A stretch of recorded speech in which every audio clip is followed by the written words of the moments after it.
Hello, I'm Dr. Terry James Gingrass, and this is Dr. G's ADHD Chat, the show trying to make the world safe for ADHDers.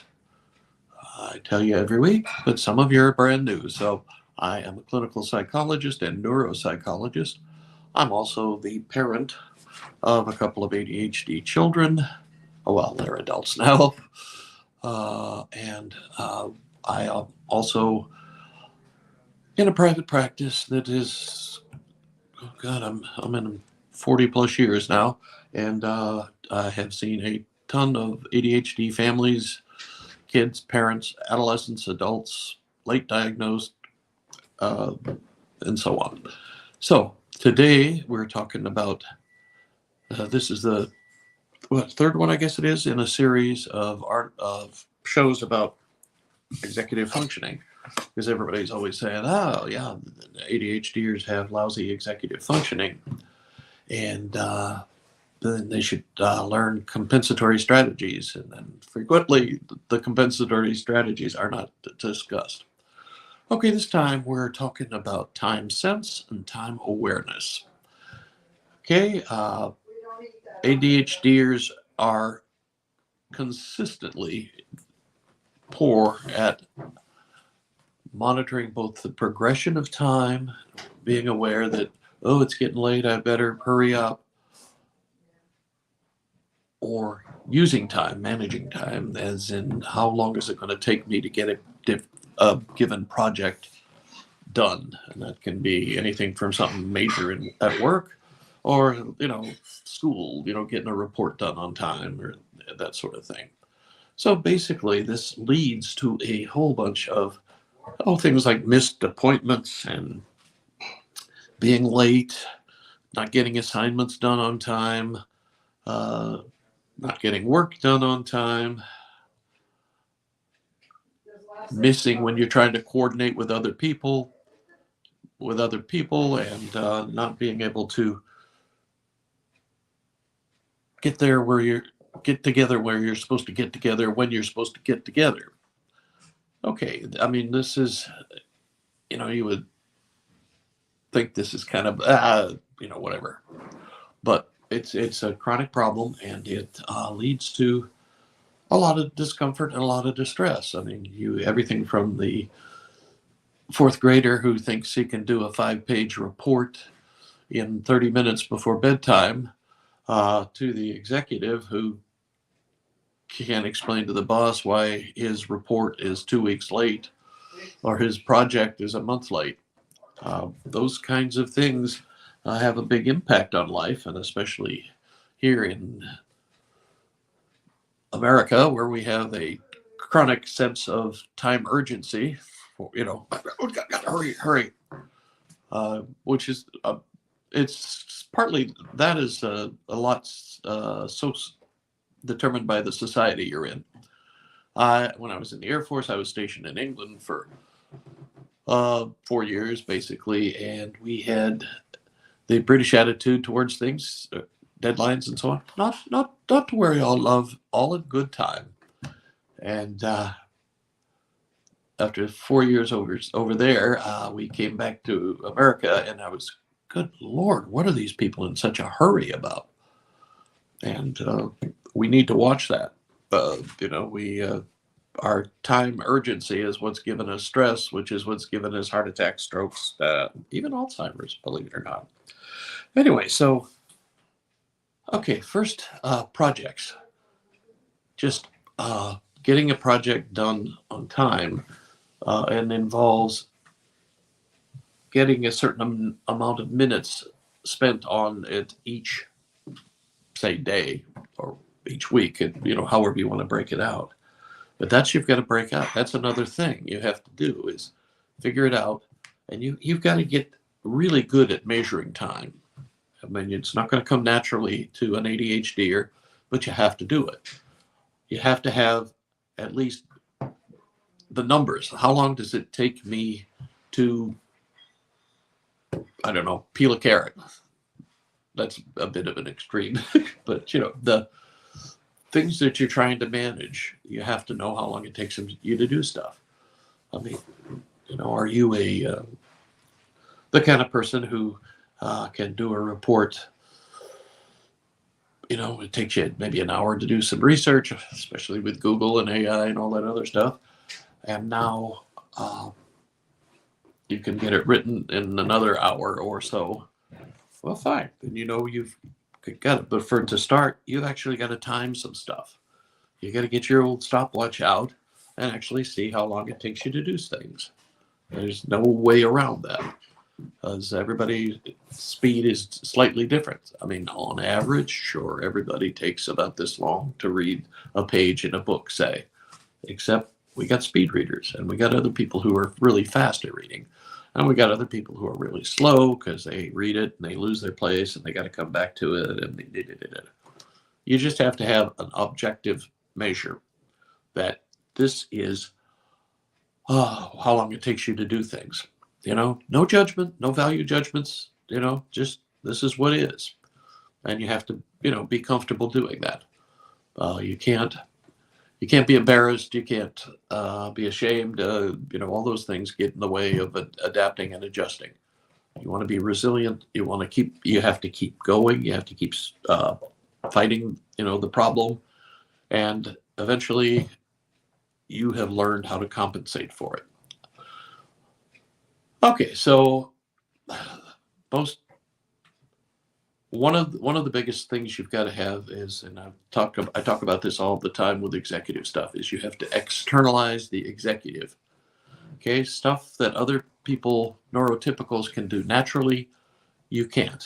You have some problems with it. I mean, not that you completely can't get it done, but you're not very efficient doing it. So you need to use external cues to help yourself. And those external cues, there's nothing tricky or particularly surprising about it. You need a lot of clocks. You need clocks in every room. Some place where you can see it quickly in every room. If it's a place where you work, like a study or, whatever you call it when you're at home, the den, whatever, have it on a wall that you can, be where you usually sit and look at it quickly. And make the distinction too, analog or digital. Okay, they make some big digital clocks that, give you big numbers. And, obviously, most of us grew up with more analog clocks. Those are the ones with the numbers on them, right? Around in a circle. Whatever one works for you best, whatever is the fastest. So you can do, got 10 more minutes. Sometimes the analog clock is a little more visual spatial. So you can see if you're at 10 minutes to the hour and you need to be able to get on the phone at quarter past the hour, sometimes it's easier to see that on an analog clock. The visual spatial information is better. But for some people, and I guess eventually analog clocks will die because nobody will be able to use them. And so you can get a digital clock that does a fine job, but it all is showing you as numbers. There's no real visual information associated with that. It's not a big deal, but it will cause you difficulties if you're not used to it. So that's the biggest and the first part about externalizing your executive function of time awareness and time sense. So you and at work, make sure same thing. You need a clock. You need it easy to see. Don't count on the thing on the computer that you never look at up in the corner. Get yourself a decent sized external clock, and make sure you're not one of those people who gets freaked out by the sound an analog clock makes. Click, click, click, click, click. Some people, that just drives them absolutely crazy, and so you don't want to do that. You want to have the kind of clock that you're comfortable using. You just want it to tell time. You don't want it to regulate your pulse or whatever you're imagining about the clock that makes a lot of noise. And those are almost all, they are all just analog clocks. The digital clocks are soundless. and some would say soulless, but that's we don't need to get there. Okay, so that's the thing you need in your work areas. Okay, the other thing you need is a timer. Okay, now this depends on where you are and learning to manage your time. The thing you need to have is a timer, and most people advise people who, especially folks who have problems with staying focused for very long, to set a timer for about 45 minutes. That's if you're an adult. If you're a kid, probably 30 minutes. And that's one, as the parent of an ADHD child, you probably want to start them out 30 minutes working, 10-minute break, 30 minutes working, and keep doing that, and then gradually run it out to 45 minutes or so. And 45 minutes is probably as high as you need to go for, even adults. That's 45 minutes, get up, shake around a little bit, get a drink of water, go to the bathroom, whatever, and then come back, set the timer again.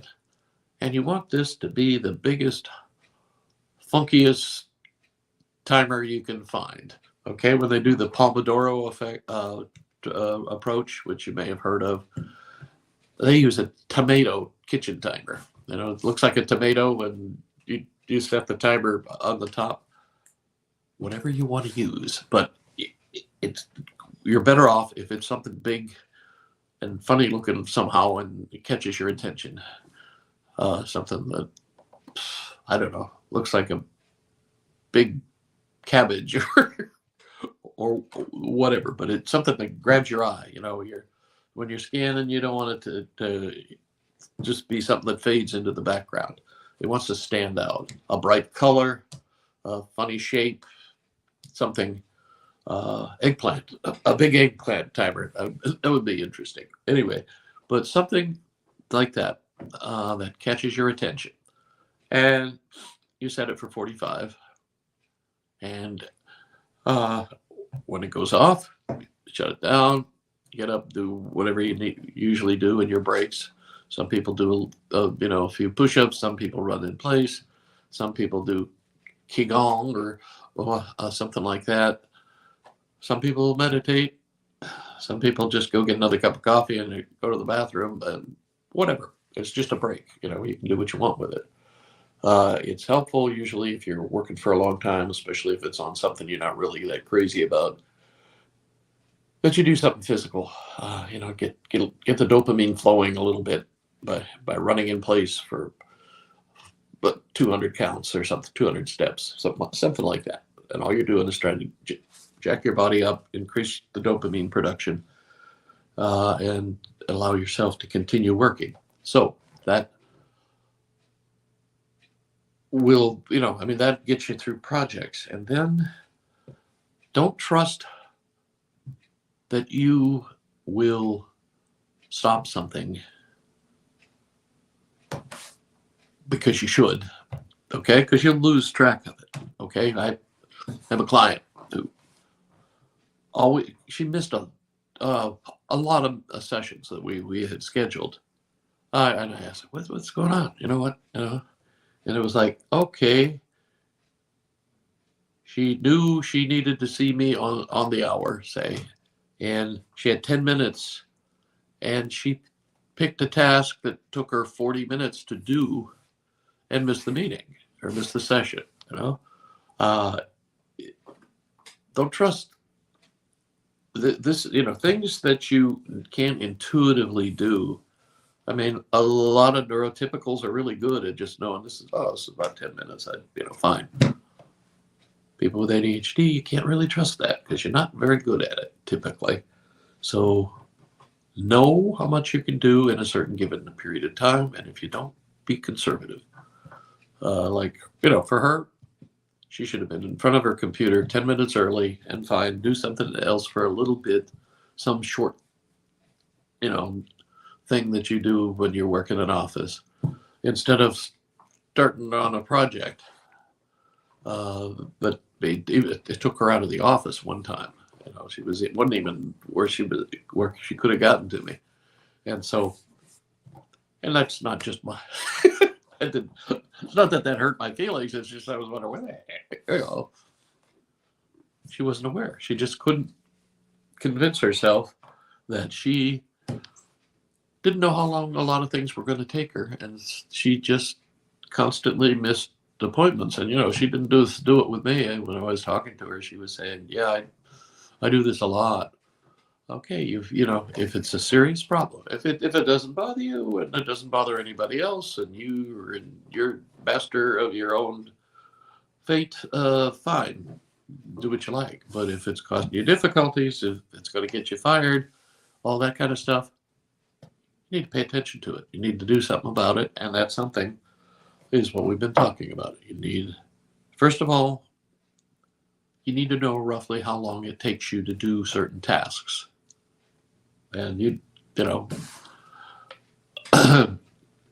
you happen to be a baker, it's easy. How long does it take?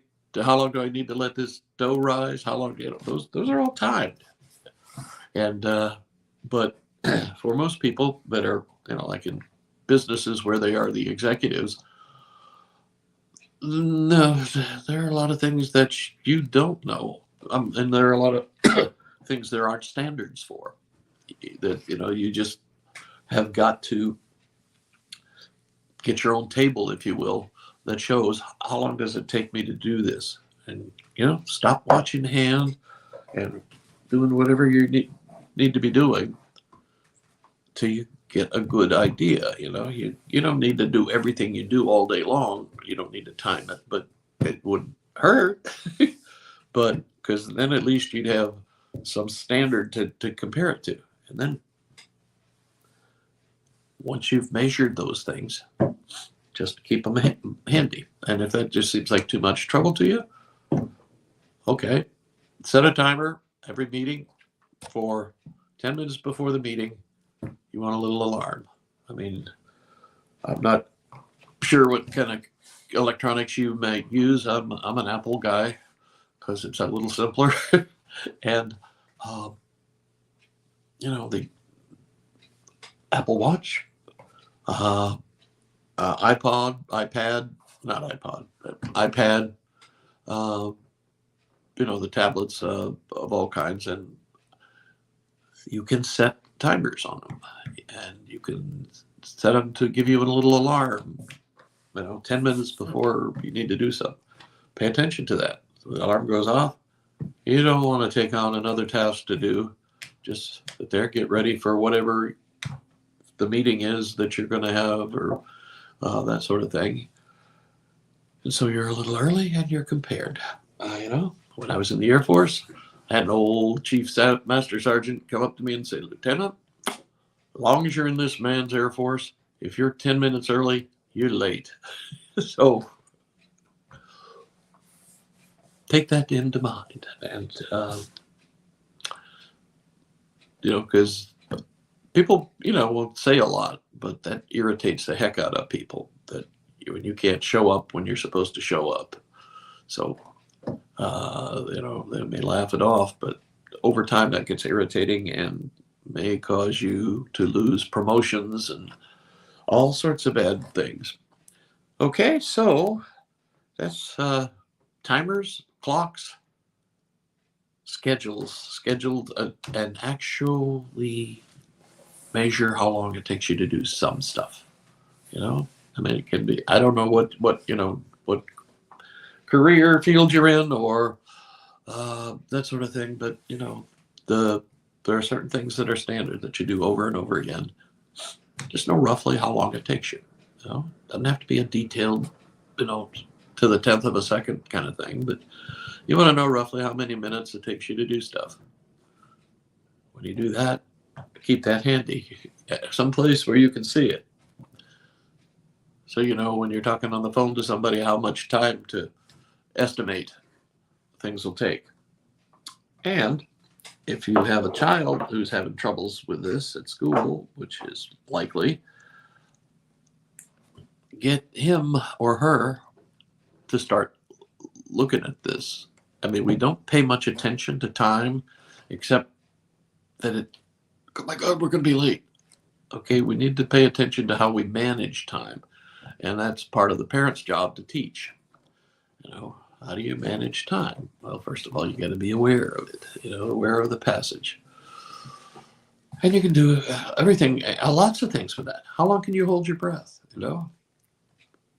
That's a rough measure of probably a couple of minutes. How long does it take you to inhale and exhale? Those are the kind of things you can use to time stuff. And it's a handy thing to do. But again, what you are doing is you are externalizing time. You're putting it out there through different clocks and timers and that sort of thing, so that you're more aware of time. Okay, and we didn't talk about hyperfocus and all of that. If you are one of those people who really gets into a project and can't stop, or won't, you don't usually stop, and you just keep going, and I don't know, to either finish or you pass out or something. I'm not sure exactly. You can deal with this if it's become a problem. I mean, for some people, it's great. I love it. I don't want to change a thing. Don't touch it. Okay, fine. But if it's a problem, you need to think about how you're going to handle that. How long am I going to work? And then it's a matter of, am I going to set a timer for 4 hours, or am I going to ask a coworker or a partner, my spouse, whatever, to, get me to stop? And, I know some folks need that. Some folks with the hyper-focus thing, it's great for them because it helps them do the things they need to do for their jobs, for their business. But it's bad for them because it takes them a while to recover. So, say, okay, I'm going to work on this project. It's important. I'm going to do it, but I'm going to do it for 4 hours, and then I'm going to stop. Set the timer, the alarm feature, 4 hours. And then you get the alarm, and you respond to the alarm. That's it. Then you can do it again the next day. Okay. All right. I'm Dr. Terry James Gingras. This has been Dr. G's ADHD Chat. We are the show trying to make the world safe for ADHDers, because we need them. We need people who think outside the box. They're the ones who have creative solutions to problems that neurotypicals have a hard time solving. Neurotypicals are great at maintaining the current system. They aren't so good necessarily at being creative and solving the problems in the system. So that's why we need to have a few of those eccentric thinkers around. And you're training them, parents, and you are them if you have ADHD. Okay, I will catch you next time, and we're going to continue on with the executive functioning series. So my website is is terrygingrassphd.com. And there's a place for you to sign up for my list and that sort of thing. And I am on the verge of I got two things going. I got a course going just on strategic parenting, and then I've got a membership group that's going to be kicking off pretty soon. And of course, I do coaching.